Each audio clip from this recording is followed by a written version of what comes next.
நண்பர்களே, கணவரோட முன்னேற்றமும் வீட்டோட செழிப்பும் வேணும்னா பெண்களே இந்த 18 விதிகளை கண்டிப்பா பின்பற்றுங்க.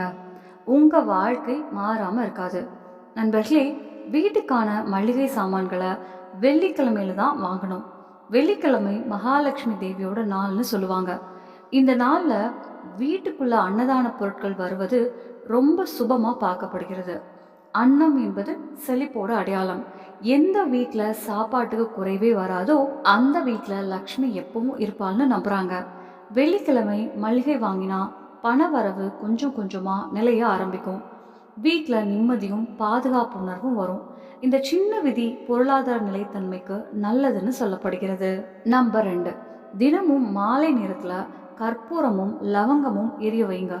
மாலை நேரம் நல்ல சக்தியும் கெட்ட சக்தியும் மாறும் நேரம்னு கருதப்படுகிறது. அந்த நேரத்துல கற்பூரம் எரிச்சா வீட்டுல இருக்கும் எதிர்மறை ஆற்றல் குறையும்னு சொல்லுவாங்க.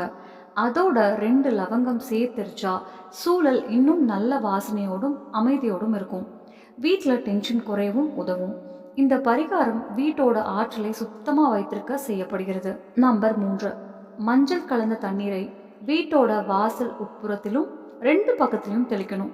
உட்புறம் என்பது வீட்டுக்குள்ள வர்ற முக்கியமான இடம். அதனால அதுக்கு தனி முக்கியத்துவம் கொடுக்கப்படுகிறது. மஞ்சள் சுபமா புனிதமா கருதப்படுகிறது. அதனால மஞ்சள் நீரை அங்க தெளிப்பது நல்லதுன்னு பார்க்கப்படுகிறது. இதனால வீட்டுக்குள்ள வர எதிர்மறை சக்தி குறையும்னு நம்புறாங்க. வீட்டுல நல்ல அதிர்வுகள் அதிகரிக்கும்.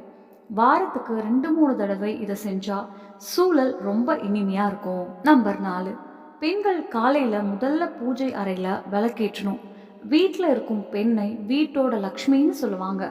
அவங்க கையால காலையில விளக்கேத்தினா வீட்டில் ஒளியும் நல்ல சக்தியும் அதிகரிக்கும்.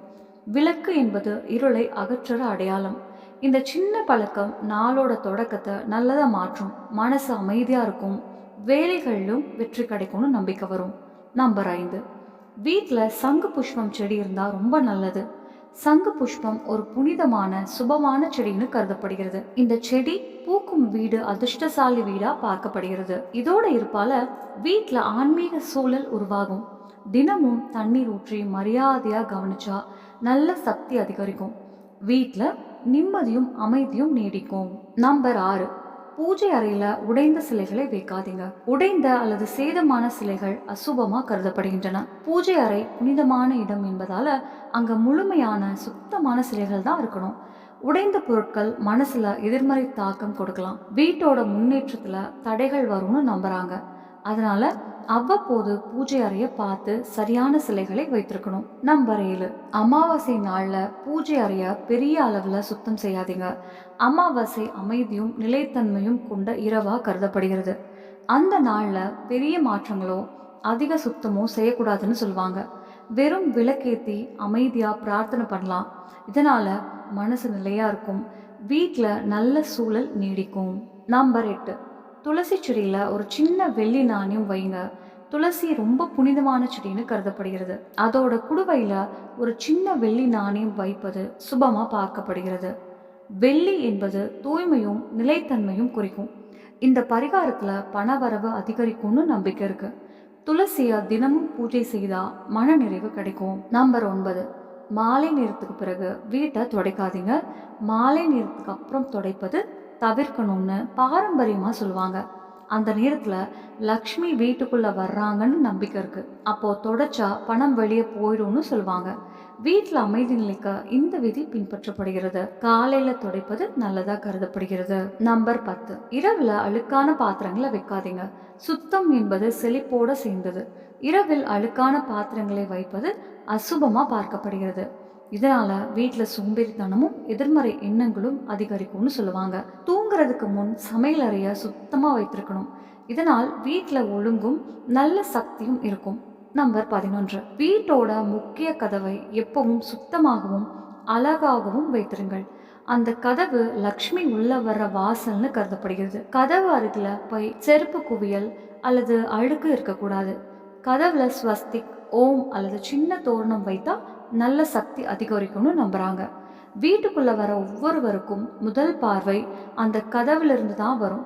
சுத்தமான பிரகாசமான கதவு வீட்டோட நல்ல சூழலை அதிகரிக்கும். நம்பர் 12, வீட்ல அரிசி டப்பாவை முழுக்க காலியா வைக்காதீங்க.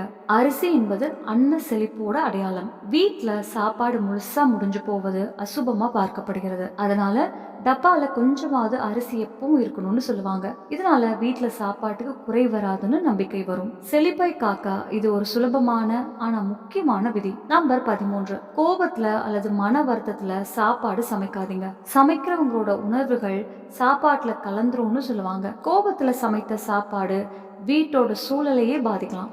அன்போடும் அமைதியான மனசோடும் சமைத்த உணவு குடும்பத்துல பாசத்தை அதிகரிக்கும்.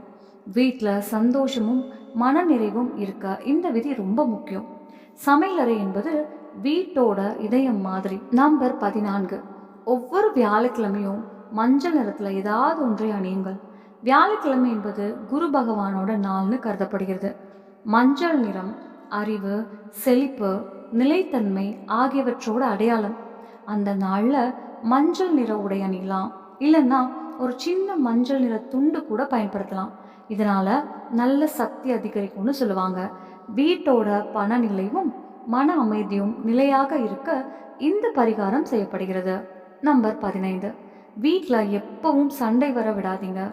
எந்த வீட்டில் அடிக்கடி சண்டை, கோபம், கத்தல் எல்லாம் நடக்குதோ அந்த வீட்டில் அமைதி இருக்காது. லக்ஷ்மி அமைதியான சந்தோஷமான சூழலில் தான் இருப்பாங்கன்னு நம்புறாங்க. சின்ன சின்ன விஷயத்துக்காக பெரிய சண்டை வராம பார்த்துக்கோங்க. ஒருத்தரை ஒருத்தர் புரிஞ்சுக்கிட்டா வீட்டில் அன்பு அதிகரிக்கும். சந்தோஷமான வீடு தான் உண்மையான செழிப்பான வீடு. நம்பர் 16. பூஜை அறையில் கண்ணாடி வைக்காதீங்க. பூஜை அறை ரொம்ப புனிதமான இடம்னு கருதப்படுகிறது. கண்ணாடியால் ஆற்றல் திரும்பி போகும்னு ஒரு நம்பிக்கை இருக்கு. அதனால பூஜை அறையில் கண்ணாடி வைக்கக்கூடாதுன்னு சொல்லுவாங்க.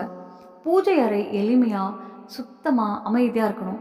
தேவையில்லாத பொருட்களை அங்கே வைக்காதீங்க. நம்பர் 17. செவ்வாய்க்கிழமை தலைமுடி கழுவுவதை தவிர்க்கலாம். சில இடங்களில் செவ்வாய்க்கிழமை ஹனுமன் சாமியோட நாள்னு கருதப்படுகிறது. அந்த நாளில் தலைமுடி கழுவுவது அல்லது பெரிய அழகு சம்பந்தமான மாற்றங்கள் செய்வது தவிர்க்கப்பட வேண்டும்னு பாரம்பரியம் சொல்கிறது. இது நம்பிக்கை அடிப்படையாக கொண்டது. அந்த நாளில் எளிமையும் கட்டுப்பாட்டையும் பின்பற்றுவது நல்லதுன்னு கருதப்படுகிறது. மன அமைதி நிலைக்க இந்த சின்ன விதி உதவும். நம்பர் 18. தினமும் குறைந்தது சில முறை லக்ஷ்மி மந்திரம் சொல்லுங்கள். ஓம் ஸ்ரீ மகாலட்சுமியே நமக. இந்த மந்திரம் ரொம்ப சக்தி வாய்ந்ததுன்னு கருதப்படுகிறது. தினமும் காலையில் அல்லது மாலை நேரத்தில் அமைதியாக இதை சொன்னால் மனசு நிலையாகும். மந்திரம் சொல்வதால் நல்ல அதிர்வுகள் உருவாகும். வீட்டில் ஆன்மீக சூழல் உருவாகும். தொடர்ந்து இதை செய்தால் மன நிறைவும் தன்னம்பிக்கையும் கூட அதிகரிக்கும். நம்பர் 19. வீட்டில் தினமும் காலையில் ஜன்னல்களையும் கதவுகளையும் கொஞ்ச நேரம் திறந்து வைங்க. காலையில் புதிய காற்றும் சூரிய ஒளியும் வீட்டுக்குள்ளே வருவது ரொம்ப நல்லதுன்னு கருதப்படுகிறது. இதனால் வீட்டில் இருக்கும் மந்தமான ஆற்றல் குறையும், நல்ல அதிர்வுகள் அதிகரிக்கும், மனசுக்கும் புத்துணர்ச்சி கிடைக்கும், வீடு சுத்தமாகவும் உயிரோட்டமாகவும் இருக்கும். நம்பர் 20. பெரியவர்களின் ஆசீர்வாதத்தை தினமும் பெறுங்கள். வீட்டில் பெரியவர்கள் இருப்பது ஒரு பெரிய பாக்கியம்னு சொல்லுவாங்க. அவங்களோட ஆசீர்வாதம் வீட்டுக்கு நல்ல சக்தியையும் முன்னேற்றத்தையும் கொண்டு வரும்னு நம்பப்படுகிறது. காலையில் எழுந்ததும் பெரியவர்களை மரியாதையாக பார்த்து ஆசீர்வாதம் வாங்குவது நல்ல பழக்கம். இதனால் வீட்டில் அன்பும் ஒற்றுமையும் அதிகரிக்கும். குடும்பத்துக்கு நல்ல முன்னேற்றமும் கிடைக்கும். நண்பர்களே, இந்த தகவல்கள் உங்களுக்கு பயனுள்ளதாக இருந்திருக்கும்னு நம்புகிறேன். இதில் சொன்ன இந்த எளிய விதிகளை நம்பிக்கையோடும் மனசாரவும் பின்பற்றினால் வீட்டில் நிம்மதி, செழிப்பு, சந்தோஷம் எல்லாமே மெதுவாக அதிகரிக்க ஆரம்பிக்கும். கணவரோட முன்னேற்றமும் குடும்பத்தோட வளமும் கண்டிப்பாக நல்ல பாதைக்கு செல்லும். இந்த வீடியோ உங்களுக்கு பிடிச்சிருந்தா ஒரு லைக் பண்ணி உங்கள் ஆதரவை காட்டுங்க. உங்களோட கருத்தை கமெண்ட்ல கண்டிப்பாக சொல்லுங்கள். இன்னும் இது போன்ற பயனுள்ள ஆன்மீக தகவல்களுக்கு நம்ம ஆன்மீக தமிழ் சேனலை சப்ஸ்கிரைப் பண்ணி பெல் ஐக்கானையும் அழுத்திக்கோங்க. நன்றி. நம்ம சேனல்ல பிடிச்சிருச்சுன்னா லைக் பண்ணுங்க, ஷேர் பண்ணுங்க, சப்ஸ்கிரைப் பண்ணுங்க. நன்றி.